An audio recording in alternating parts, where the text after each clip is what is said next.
the so-called vaccine choice groups are the most aggressive and well-funded anti-vaccine organizations we have in the United States.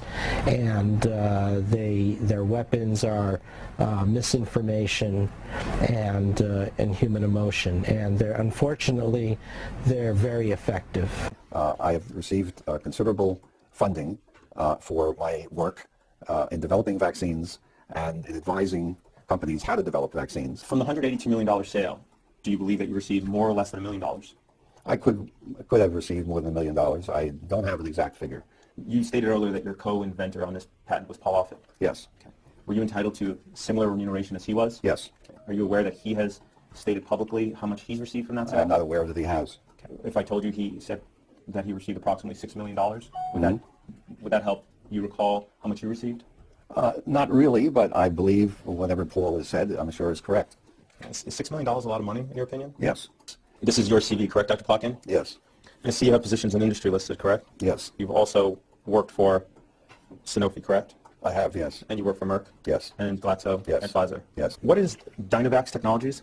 Dynavax is a company that is working on adjuvantation of vaccines and has recently licensed a hepatitis B vaccine. What is VBI vaccines? What is Mimetics? Inovio Biomedical Corp. What's that? What's CureVac AG? What is SYN vaccine? What is GeoVax Labs? What is Glycovaccine AG? What is Adjuvants Technologies? What is Bionet Asia? What's Abcombi Hukipia Biotech? That's Hukapa. You're on the board of these companies, correct? Yes. Involved in the development of vaccines? Yes. Disclosed in your CV? No. You mentioned one of the companies was in the process of developing trying to develop a new pertussis vaccine. Which company was that? Bionet. Thank you. Why are they trying to develop a new pertussis vaccine? Because the problem with current acellular vaccines is that although they are protective, the protection doesn't last. Follow the money.